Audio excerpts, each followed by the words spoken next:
75 साल के हो रहे हैं राव इंद्रजीत। और क्या राव इंद्रजीत अब भारतीय जनता पार्टी को छोड़ने की तैयारी कर रहे हैं? क्या राव इंद्रजीत अब भारतीय जनता पार्टी का साथ छोड़ देंगे? ये मैं क्यों कह रहा हूं, इसको मैं विस्तार से अपने दर्शकों को जरूर बताऊंगा। लेकिन इस पर राव इंद्रजीत की बेटी आरती राव का एक बड़ा बयान आया है, उसकी तरफ पहले मैं चलना चाहूंगा। आप मेरे मॉनिटर स्क्रीन की तरफ आप इस वक्त देखिए। 75 साल के हो रहे हैं राव इंद्रजीत, क्या रिटायर होंगे? आरती राव दक्षिण हरियाणा के धन्यवादी दौरे कर रही, पिता की सियासी विरासत वो संभालने की तैयारी भी कर रही हैं।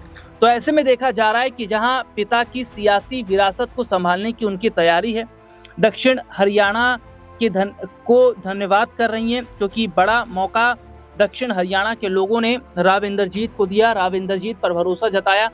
अब यहाँ पर एक चीज देखिएगा कि क्या राव इंद्रजीत रिटायर होंगे या वो कांग्रेस की तरफ जाएंगे, ये मैं बात कर रहा था।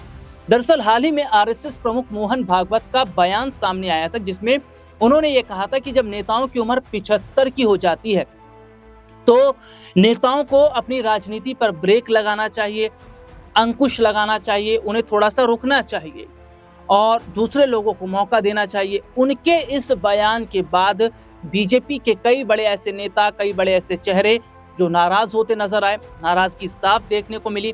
और ऐसे में देखिए, इस वक्त आप हमारे मॉनिटर स्क्रीन पर देख रहे हैं, ये राव इंद्रजीत है, ये उनकी बेटी आरती राव है। हालांकि आरती राव ने ये कहा है कि भैया देखिए, अटेली से विधायक है आरती राव और अटेली से आगे बढ़कर वो पूरे दक्षिण हरियाणा में अपनी पकड़ बनाती नजर आ रही हैं। लेकिन क्या मोहन भागवत का बयान जो आया था उसके बाद हम देखते हैं कि प्रधानमंत्री नरेंद्र मोदी के लिए बड़ा संकेत था, बीजेपी के कई बड़े लीडर्स के लिए संकेत था, जो अपने रिटायरमेंट प्लान का फिर जिक्र भी करते नजर आए।